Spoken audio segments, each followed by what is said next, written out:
পবিত্ৰ ক্ষণতে উজলি উঠা খ্ৰীষ্টৰ জ্যোতি। নমস্কাৰ। আমাৰ ভক্তিবচন অনুষ্ঠানলৈ আমাৰ শ্ৰোতা দৰ্শকসকলক উষ্ম আদৰণি জনাইছোঁ। খ্ৰীষ্টীয় বিশ্বাসী লোকসকলৰ বাবে বিশেষভাৱে প্ৰস্তুত কৰা এই ভক্তিবচন অনুষ্ঠানটো হৈছে বাইবেল অধ্যয়নৰ ধাৰাবাহিক অসমীয়া অনুষ্ঠান। বাইবেলৰ গোটেই ৬৬খন পুস্তকৰে আমি ইয়াত অধ্যয়ন কৰিম। মাজে মাজে পুৰণি নিয়ম আৰু মাজে মাজে নতুন নিয়মৰ পৰা একোখন পুস্তক আমি ল'ম আৰু পুস্তকখনৰ প্ৰতিটো পদ পঢ়ি সহজ সৰলভাৱে আমি ব্যাখ্যা আগবঢ়াবলৈ চেষ্টা কৰিম। এই অনুষ্ঠানটো নিয়মিতভাৱে শুনি থাকিলে আমাৰ শ্ৰোতা দৰ্শকসকলে গোটেইখন বাইবেল চোৱাৰ আৰু বুজি পোৱাৰ এটা সুযোগ লাভ কৰিব। প্ৰিয় শ্ৰোতা দৰ্শক, আমি যোৱা অনুষ্ঠানত নতুন নিয়ম খণ্ডৰ ৪ৰ্থখন পুস্তক অৰ্থাৎ যোহনে লিখা শুভবাৰ্তা নামৰ পুস্তকখনৰ ৫ নম্বৰ অধ্যায়ৰ ১ নম্বৰ পদৰ পৰা ২৩ নম্বৰ পদলৈকে চাইছিলোঁ। আজিৰ অনুষ্ঠানত আমি যোহনে লিখা শুভবাৰ্তাৰ ৫ নম্বৰ অধ্যায়ৰ ২৪ নম্বৰৰ পৰা ৪৭ নম্বৰ পদলৈকে চাবলৈ ওলাইছোঁ। ৫ নম্বৰ অধ্যায়ত প্ৰথমতেই আমি পঢ়িবলৈ পাওঁ প্ৰভু যীশুৱে বৈৎসৈদা নামৰ এটা পুখুৰীৰ পাৰত ৩৮ বছৰ ধৰি ৰোগত ভুগি থকা মানুহক সুস্থ কৰাৰ কথা। সেই অলৌকিক কাৰ্য তেওঁ বিশ্ৰামবাৰে সম্পন্ন কৰিছিল বাবে ধৰ্মীয় নেতাসকলৰ ৰোষৰ প্ৰকোপত পৰিছিল। লাহে লাহে প্ৰভু যীশুৰ বিৰুদ্ধাচৰণ কৰাটো সেই ধৰ্মীয় নেতাসকলৰ নিয়মীয়া কাম যেন হৈ পৰিল আৰু অৱশেষত তেওঁলোকে প্ৰভু যীশুক ক্ৰুচত দি বধ কৰোৱালে। কেৱল বিশ্ৰামবাৰে সুস্থ কৰা বাবেই নহয়, প্ৰভু যীশুৱে ঈশ্বৰক পিতৃ বুলি কোৱা বাবে অৰ্থাৎ নিজকে ঈশ্বৰৰ পুত্ৰ বুলি কোৱা বাবে সেইটো তেওঁৰ বিৰুদ্ধে সকলোতকৈ ডাঙৰ অভিযোগ হৈ পৰিল।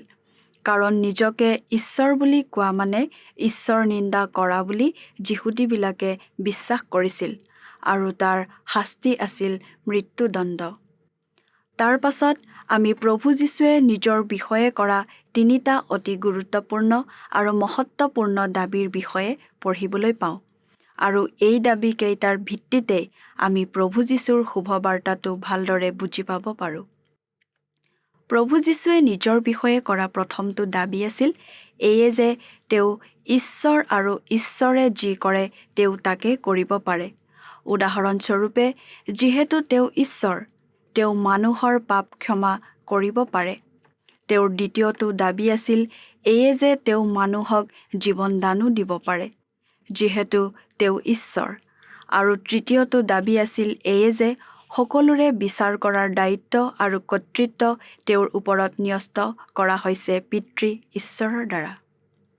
এই সকলোবোৰ কথা বিতংভাৱে চাবলৈ আহকচোন এতিয়া আমি মূল আলোচনাটোৰ মাজলৈ আগবাঢ়ি যাওঁ।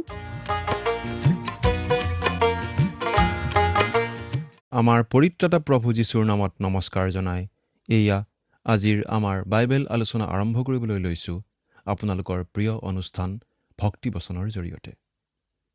যোৱা অধ্যয়নৰ শেষৰ ফালে আমি পাইছিলোঁ প্ৰভু যীশুৱে যিহুদী ধৰ্মগুৰুসকলক নিজৰ দাবী তথা প্ৰতিপত্তিৰে নিৰুত্তৰ কৰিছিল।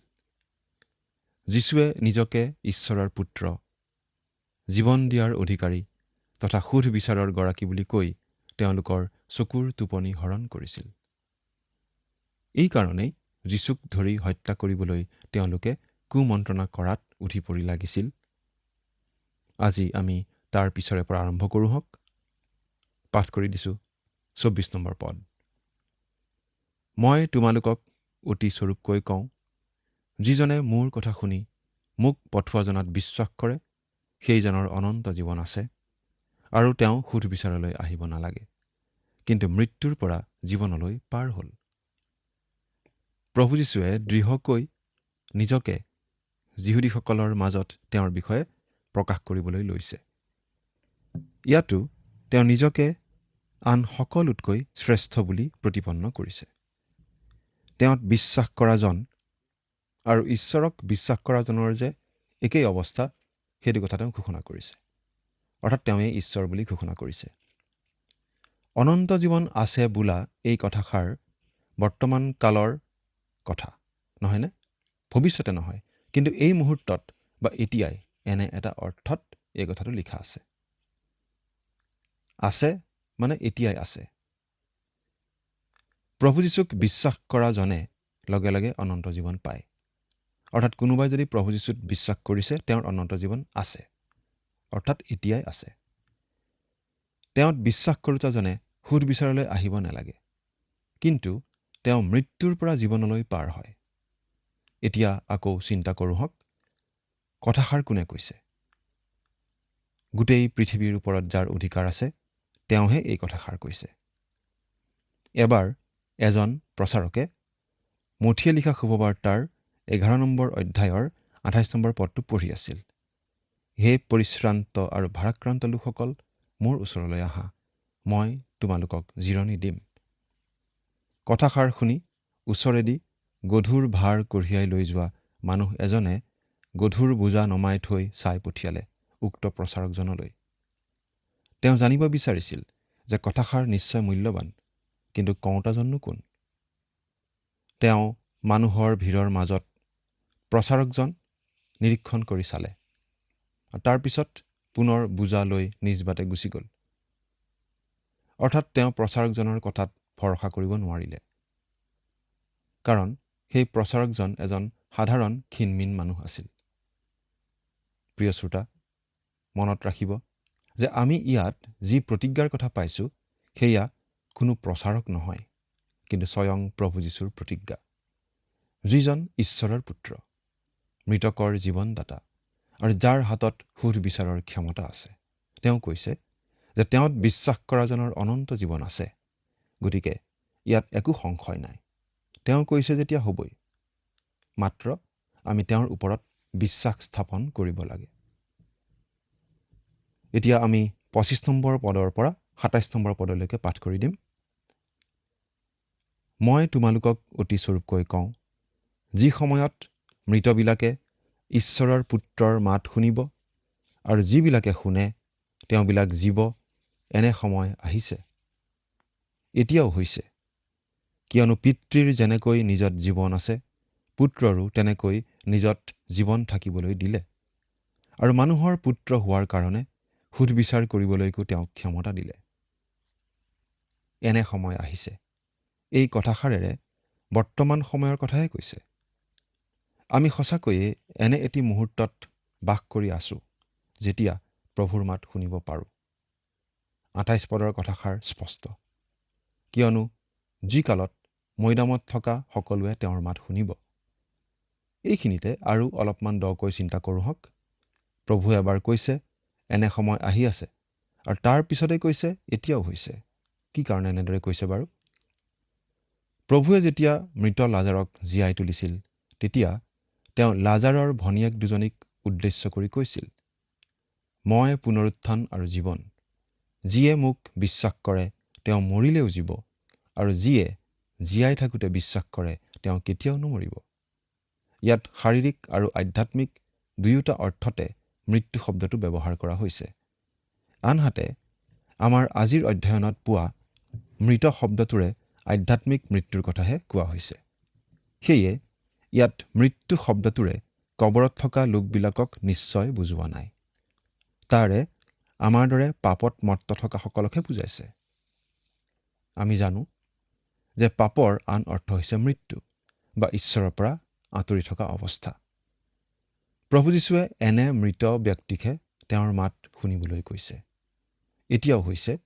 এই কথাষাৰেৰে তেওঁ আমাৰ সকলোৰে বৰ্তমান অৱস্থা প্ৰকাশ কৰিছে। আমাৰ প্ৰত্যেকৰে আধ্যাত্মিক অৱস্থা তেনেকুৱাই। 26 আৰু 27 পদৰ কথাখিনি তেওঁ আগতে 21 আৰু 22 নম্বৰ পদতো উল্লেখ কৰিছে। একেই কথা দুবাৰকৈ প্ৰকাশ কৰাই কথাটোৰ গুৰুত্ব থকাকেই বুজাইছে। প্ৰভু যীশু নিজে জীৱন, আৰু তেওঁ আনকো নতুন জীৱন দিয়ে।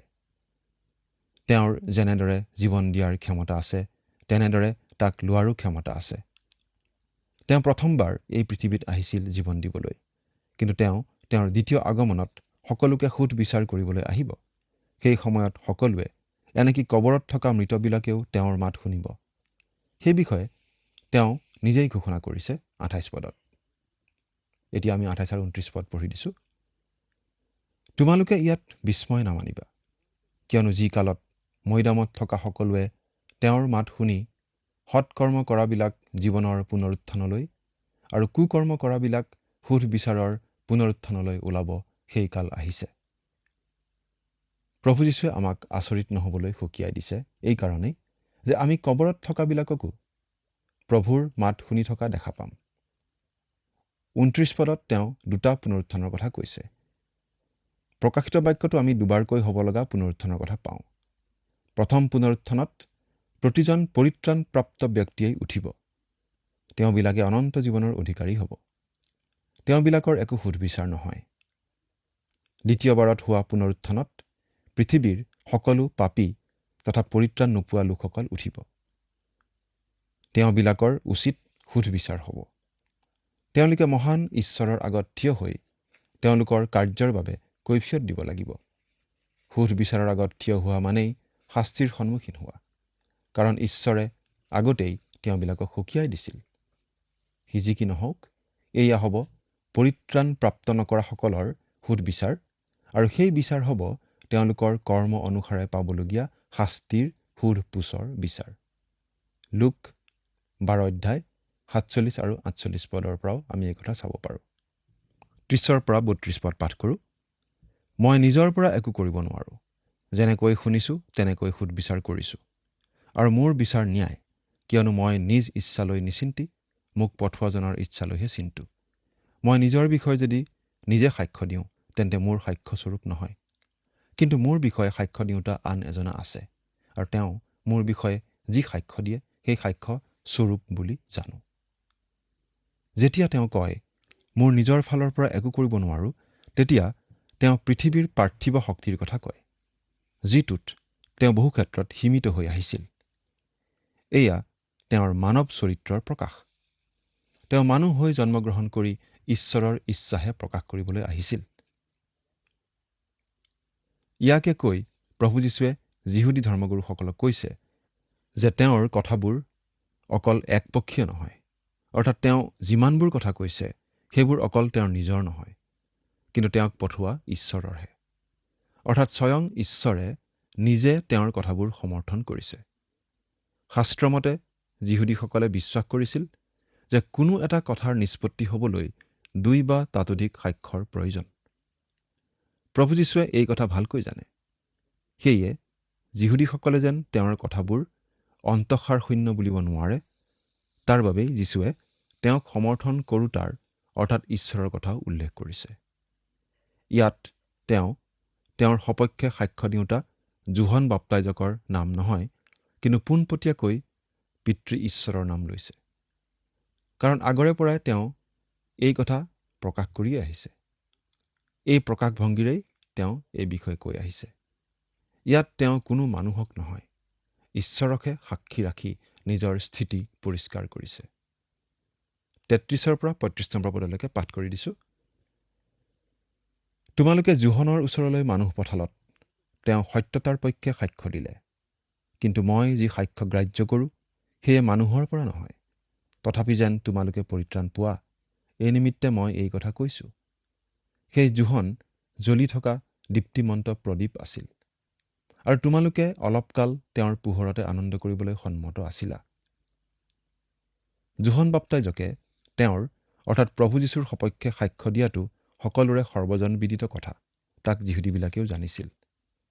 সেয়ে যীশুৱে তেওঁৰ নামটো উল্লেখ কৰাত তেওঁলোকে জানিছিল যে তেওঁবিলাকে ভবাতকৈও ডাঙৰজনে যে যীশুৰ সপক্ষে সাক্ষ্য দিয়ে তাক তেওঁ প্ৰকাশ কৰিছে।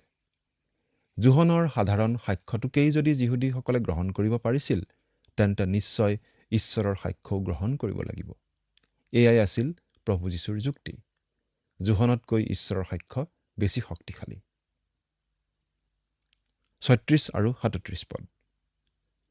কিন্তু মোৰ যি সাক্ষ্য আছে সেয়ে যোহনৰ সাক্ষ্যতকৈও গুৰুতৰ, কিয়নো পিতৃয়ে যি কৰ্ম মোক সিদ্ধ কৰিবলৈ দিলে মই কৰা সেই কৰ্মই মোৰ বিষয়ে পিতৃয়ে মোক পঠোৱাৰ সাক্ষ্য দিছে, আৰু যি পিতৃয়ে মোক পঠালে তেওঁ মোৰ বিষয়ে সাক্ষ্য দিলে। তেওঁৰ মাত তোমালোকে কোনো কালে শুনা নাই, তেওঁৰ ৰূপো দেখা নাই। প্ৰিয় শ্ৰোতা, মনত ৰাখিব, প্ৰভু যীশুৱে যি কৈছে তাকেই তেওঁ হাতে কামে কৰিও দেখাইছে। অৰ্থাৎ তেওঁৰ পৰিচয় আছিল তেওঁৰ কামৰ যোগেদিও। যিহুদীসকলে তাকেই মানি ল'ব নোখোজাত যীশুৱে তেওঁবিলাকক ভৰ্ৎসনা কৰিছিল। ঈশ্বৰে কৰা কামবোৰেই যেতিয়া প্ৰভু যীশুৱে কৰি দেখুৱাইছিল, তেতিয়া তেওঁবিলাকৰ আচলতে একো সন্দেহ থাকিব নালাগিছিল। তথাপি যিহুদীবিলাকে যীশুৰ কথা বা কাম অৱজ্ঞাহে কৰিছিল। প্ৰভু যীশুৱে তেওঁবিলাকক দোষী কৰিছিল এই বুলি যে তেওঁবিলাকে আচলতে ঈশ্বৰক দেখা নাই, ঈশ্বৰৰ মাতো শুনা নাই আৰু তেওঁৰ ৰূপো দেখা নাই। সাধাৰণতে এইষাৰ কথা যিহুদীসকলৰ বাবে বৰ অপমানজনক আছিল। তেওঁলোকে নিজকে ধাৰ্মিক বুলিহে প্ৰচাৰ কৰিছিল, কিন্তু যীশুৱে তেওঁবিলাকক অন্ধ বুলিহে এতিয়া ঘোষণা কৰিছে। ৩৮ আৰু ৩৯ পদ। তেওঁৰ বাক্য তোমালোকৰ লগত নাথাকে, কাৰণ তোমালোকে তেওঁ পঠোৱা জনাক বিশ্বাস নকৰা। তোমালোকে শাস্ত্ৰত বিচাৰ কৰি চোৱা, কাৰণ তোমালোকে ভাবা যে শাস্ত্ৰত তোমালোকৰ অনন্ত জীৱন আছে। সেই শাস্ত্ৰেই মোৰ বিষয়ে সাক্ষ্য দিয়ে। যিহুদীবিলাক কিমান ধাৰ্মিক এইবাৰ আচলতে সেইটোকেহে প্ৰভু যীশুৱে প্ৰশ্ন কৰিছে। ঈশ্বৰে যীশুক এই পৃথিৱীলৈ পঠোৱাটো এটা আকস্মিক ঘটনা নহয়।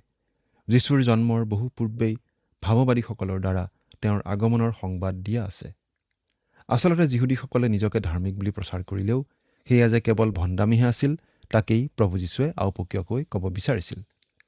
ইয়াত লক্ষ্য কৰিবলগীয়া বিষয়টো এইয়ে যে যিহুদীসকলৰ লগত তেওঁ যুক্তিতৰ্ক কৰা নাই, মাত্ৰ ইয়াকেহে বুজাব খুজিছে যে তেওঁলোকে যি শাস্ত্ৰ পঢ়ে তাৰ অৰ্থ বুজি নাপায়, বা বুজি পালেও সেইমতে কৰ্ম নকৰে।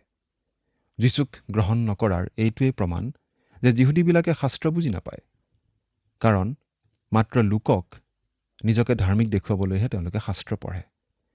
যি শাস্ত্ৰই প্ৰভু যীশুৰ আগমনৰ বাৰ্তা দিয়ে তাকে তেওঁলোকে বুজি পোৱা হ'লে তেওঁলোকে যীশুক নিশ্চয় গ্ৰহণ কৰিলেহেঁতেন।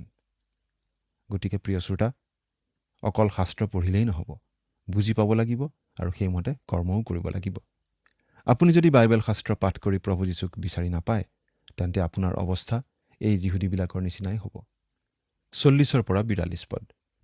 তথাপি অনন্ত জীৱন পাবলৈ মোৰ ওচৰলৈ আহিবলৈ তোমালোকৰ ইচ্ছা নাই। মই মানুহৰ পৰা মান মৰ্যাদা নিবিচাৰোঁ, কিন্তু মই জানো যে তোমালোকৰ ঈশ্বৰৰ প্ৰতি প্ৰেম নাই। প্ৰিয় শ্ৰোতা, আমি ভালকৈ লক্ষ্য কৰিলে গম পাম যে যিহুদীসকলে ধৰ্মীয় কথাত বৰ গোড়া আছিল। শাস্ত্ৰ বুজি পাওক বা নাপাওক কোনো কথা নাই, কিন্তু তাতেই যে অনন্ত জীৱন আছে সেয়া তেওঁলোকে পূৰামাত্ৰাই বিশ্বাস কৰিছিল। তেওঁলোকে মূল বস্তুটো বুজি নাপালেও শাস্ত্ৰত তেওঁলোকৰ ভৰসা আছিল। আমি ভাবোঁ এই শ্ৰেণীৰ লোক আজিকালিও বহু আছে। বহুতো লোকে বাইবেলখনৰ কথা গুৰুত্ব সহকাৰে লয় ঠিকেই, কিন্তু বাইবেলে যি শিকায় সেই কথাটোহে মানি ল'বলৈ টান পায়। ৪৩ পদৰ পৰা ৪৪ পদলৈকে পঢ়িম। মই মোৰ পিতৃৰ নামেৰে আহিছোঁ, তথাপি তোমালোকে মোক গ্ৰহণ নকৰা। কিন্তু অন্য এজন যদি নিজৰ নামেৰে আহে, তেন্তে তোমালোকে তেওঁক গ্ৰহণ কৰিবা। তোমালোকে ইজনে সিজনৰ পৰা প্ৰশংসা পাবলৈ ভাল পোৱা, কিন্তু একেজনা ঈশ্বৰৰ পৰা প্ৰশংসা পাবলৈ যত্ন নকৰা। তেন্তে মোক কেনেকৈ বিশ্বাস কৰিবা? যিহুদী ধৰ্মগুৰুসকলৰ অন্তৰত যে ঈশ্বৰৰ প্ৰতি প্ৰেম নাই, তাৰ প্ৰমাণ হ'ল তেওঁলোক খ্ৰীষ্ট বিৰোধী। প্ৰভু যীশুৱে কৈছে তেওঁৰ সপক্ষে পিতৃ ঈশ্বৰে সাক্ষ্য দিয়া স্বত্তেও তেওঁলোকে তেওঁক গ্ৰহণ কৰা নাই, কিন্তু তেওঁৰ পিছত নিজৰ নামেৰে নিজৰ সাক্ষ্য লৈ অহা লোককো হয়তো তেওঁলোকে বিশ্বাস কৰিব। ইয়াৰে আমি মিছা ভাৱবাদীৰ প্ৰতিপত্তিৰ কথা বুজি পাওঁ। এই মিছা ভাৱবাদীবোৰে নিজৰ নামেৰে আহি ঈশ্বৰৰ লোকক ভুলাব। সেয়ে প্ৰভু যীশুৱে এই শ্ৰেণীৰ ধাৰ্মিকসকলৰ অন্তৰত প্ৰকৃত ঈশ্বৰৰ প্ৰতি প্ৰেম নাই বুলি কৈছে। যীশুক পঠোৱা ঈশ্বৰ আৰু যিহুদীবিলাকৰ ঈশ্বৰ একেজনা হ'লেও যিহুদীবিলাকে সেই কথা বুজি পোৱা নাই। প্ৰিয় শ্ৰোতা, মোৰ বা আপোনাৰ অৱস্থা কি? আমি চিন্তা কৰোঁ হওক। আমি প্ৰকৃততে ঈশ্বৰে পঠোৱা তেওঁৰ একমাত্ৰ পুত্ৰ প্ৰভু যীশুক চিনি পাইছোনে? তেওঁক আমাৰ অন্তৰত ঠাই দিছোনে? যদি দিছোঁ, খুব ভাল কথা। যদিহে দিয়া নাই, তেন্তে সেয়া বৰ পৰিতাপৰ কথা। আৰু আজিয়েই সেই সুযোগ যীশুক ত্ৰাণকৰ্তাৰূপে গ্ৰহণ কৰাৰ। আপুনি ৰৈ নাথাকিব। আপুনি যিহুদীসকলৰ দৰে অকল শাস্ত্ৰত মত্ত হৈ থাকিলে আনৰ পৰা প্ৰশংসা পাব ঠিকেই, কিন্তু তাকে কৰিও যদি যীশুক আপুনি চিনি পোৱা নাই তেন্তে একো লাভ নাই। এতিয়া আমি 45 পৰা 47 পদলৈকে পাঠ কৰি দিব খুজিছোঁ। মোৰ পিতৃৰ আগত তোমালোকৰ অপবাদ দিওঁতা ময়েই বুলি নাভাবিবা। যিজনৰ ওপৰত ভৰসা কৰিছা সেই মুচিয়েহে তোমালোকৰ অপবাদ দিয়ে। তোমালোকে মুচিক সত্যৰূপে গ্ৰহণ কৰা, মোকো বিশ্বাস কৰিলাহেঁতেন, কাৰণ মুচিয়ে মোৰ বিষয়ে লিখিলে। কিন্তু তেওঁ লিখা কথা যদি তোমালোকে বিশ্বাস নকৰা, তেনেহ'লে মোৰ মুখৰ কথা কেনেকৈ বিশ্বাস কৰিবা? এতিয়া আহক প্ৰভু যীশুৱে ব্যৱহাৰ কৰা অন্য এটা প্ৰসংগৰ কথা লৈ। ইমানবোৰ কথা যীশুৱে তেওঁবিলাকক কোৱা কাৰণে তেওঁলোক ক্ষুণ্ণ হোৱাৰ কোনো যুক্তি নাই। যীশুৱে তেওঁলোকৰ শাস্ত্ৰলেখক মুচিলৈ আঙুলিয়াই দিছে। যীশুৰ কথা তেওঁলোকে অৱজ্ঞা কৰিলেই জানিবা, কিন্তু মুচিক তেওঁলোকে অৱজ্ঞা কৰিব নোৱাৰে, কাৰণ তেওঁলোকে মুচিৰ বিধান পালন কৰে। এতিয়া প্ৰভু যীশুৰ যুক্তিটো হ'ল, তেওঁলোকে মুচিকো অৱজ্ঞা কৰিছে, কাৰণ মুচিয়েও যীশুক গ্ৰহণ কৰিবলৈ শিক্ষা দিছিল। মুচিৰ বিধানতো যীশুৰ সপক্ষে সাক্ষ্য দিয়া আছে। তেওঁলোকে যদি মুচিৰ কথাবোৰো মানি নলয়, তেন্তে মুচিয়েহে তেওঁলোকক দোষাৰোপ কৰিছে প্ৰভু যীশুক বিশ্বাস আৰু গ্ৰহণ নকৰাৰ বাবে। ইয়াতেই প্ৰভু যীশুৰ কথাৰ সুৰত আক্ষেপৰ সুৰ ফুটি ওলাইছে। যিহুদীবিলাকে যদি মুচিৰ বিধান পঢ়িও যীশুক বিচাৰি নাপায়, সেয়া বৰ পৰিতাপৰ কথা। ঈশ্বৰৰ কথা তেওঁবিলাকে অমান্য কৰা মানে মুচিকো তেওঁলোকে অমান্য কৰাকে বুজাইছে।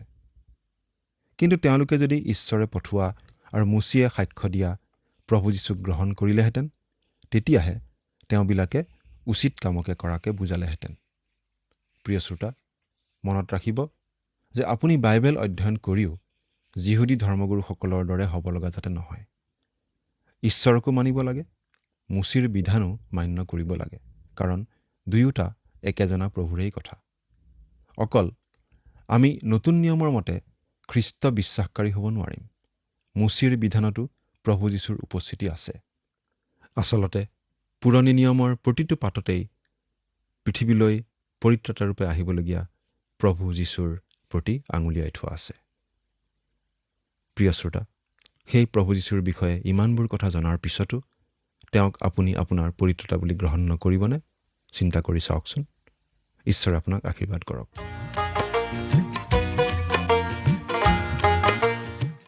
প্ৰভু যীশুৰ সময়ত ইছৰাইলীয়া লোকসকলৰ হাতত যি শাস্ত্ৰ আছিল, সেয়া আছিল পুৰণি নিয়ম। তেওঁলোকে সেই শাস্ত্ৰক অতি গুৰুত্ব দি পঢ়িছিল আৰু তাতেই অনন্ত জীৱনৰ কথা বিচাৰি পাবলৈ আশা কৰিছিল। কিন্তু সেই পুৰণি নিয়মে বাৰে বাৰে প্ৰভু যীশুলৈকে আঙুলিয়াইছিল। তেওঁৱেই আছিল সেই আহিবলগীয়া মছিহ। কিন্তু তেওঁলোকে শাস্ত্ৰ পঢ়িলেও সেই শাস্ত্ৰই আঙুলিয়াই থকা প্ৰভু যীশুক চিনি নাপালে। কেৱল শাস্ত্ৰ পঢ়িলেই বা সেই বিষয়ে জানিলেই লাভ নাই, যদিহে সেই শাস্ত্ৰই দেখুৱাই থকা মূল কথাটোকে আমি অৱহেলা কৰোঁ। এই সাৱধানবাণী আজি আমাৰ প্ৰতিজন খ্ৰীষ্টীয় বিশ্বাসীৰ বাবেও প্ৰযোজ্য। আমি অতি গুৰুত্ব সহকাৰে বাইবেল পঢ়িও মূল কথাটো অৰ্থাৎ প্ৰভু যীশুৰ বিষয়টোকে অৱহেলা কৰি থাকিব পাৰোঁ, যদিহে আমি সাৱধান নহওঁ। পৰৱৰ্তী অনুষ্ঠানত পুনৰ লগ পোৱাৰ আশাৰে আজিলৈ ইমানতে সামৰণি মাৰিব খুজিছোঁ। ঈশ্বৰ আপোনাৰ সহায় হওক। ধন্যবাদ।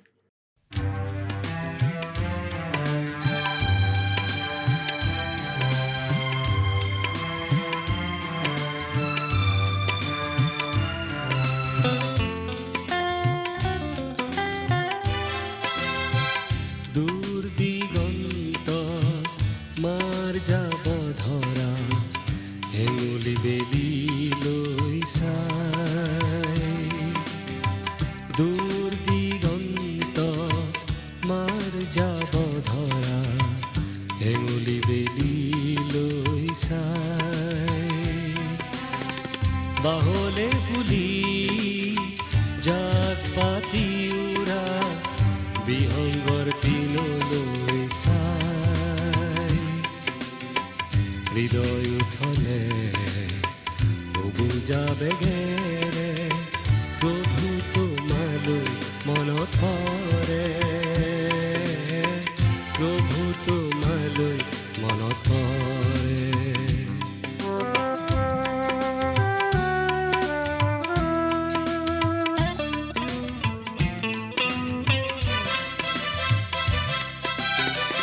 মইনো কোন আহিছো ক'ৰ পৰা মোৰ মূল্যই বাকী মইনো কোন আহিছো ক'ৰ পৰা মোৰ মূল্যই বাকী দিনে নিশাই মোৰ ঘমুৱা জীৱনৰ অৰ্থনো কি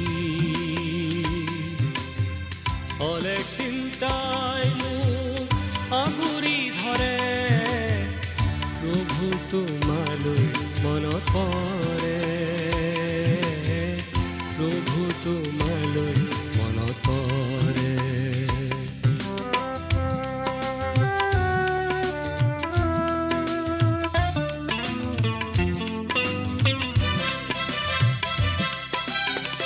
তুমিয়েই দিলা মোক জীৱনৰ অৰ্থ জীয়াই থকাৰ লক্ষ্য তুমিয়েই দিলা মোক জীৱনৰ অৰ্থ জীয়াই থকাৰ লক্ষ্য এই জীৱনৰ সিপাৰে থকা অনন্ত জীৱনৰ বাক্য হৃদয় উপচে মোৰ কৃতজ্ঞতাৰে প্ৰভু তোমালৈ মনত পৰে প্ৰভু তোমালৈ মনত পৰে দূৰ দিগন্ত মাৰ যাব ধৰা হেঙুলি বেলি লৈ চাই দূৰ দিগন্তত মাৰ যাব ধৰা হেঙুলি বেলি লৈ চাই বাহলে বুলি জাক পাতি উৰা বিহংগৰ পিনলৈ চাই হৃদয় উঠলে বুজা বেগেৰে প্ৰভু তোমালৈ মনত পৰে প্ৰভু তোমালৈ মনত পৰে প্ৰিয় শ্ৰোতা দৰ্শক আশা কৰোঁ ভক্তিবচন অনুষ্ঠানটি উপভোগ কৰি আপোনাৰ নিশ্চয় ভাল লাগিছে এই বিষয়ে আপোনাৰ মতামত জানিব পাৰিলে আমি নথৈ আনন্দিত হ'ম আপোনাৰ যদি আমাৰ এই অনুষ্ঠানটি উপভোগ কৰি ভাল লাগিছে তেন্তে অনুগ্ৰহ কৰি আমালৈ এটি মিছ কল দিয়কচোন প্ৰতিটো মিছ কল দিয়া সকলৰ মাজৰ পৰা এজন বিশেষ দৰ্শকক বাছি লৈ সপ্তাহৰ শেষত পুৰস্কৃতও কৰা হ'ব মিছ কল দিয়া নম্বৰটো হৈছে 04449081 আপোনাৰ যদি কিবা প্ৰাৰ্থনাৰ বিষয় থাকে বা অধিক জানিবলৈ ইচ্ছা কৰে তেন্তে টেলিফোনৰ মাধ্যমেৰেও আমাক যোগাযোগ কৰিব পাৰে আমাৰ টেলিফোন নম্বৰটো হৈছে 7429840242 আপুনি আমালৈ ইমেইল অথবা পত্ৰযোগেও যোগাযোগ কৰিব পাৰে তাৰ বাবে আমাৰ ইমেইল আইডি আৰু পোষ্টেল এড্ৰেছটো টিভি পৰ্দাত চাই লওকচোন পুনৰ লগ পোৱাৰ আশাৰে আজিলৈ ইমানতে সামৰিছোঁ ঈশ্বৰে আপোনাক আশীৰ্বাদ কৰক ধন্যবাদ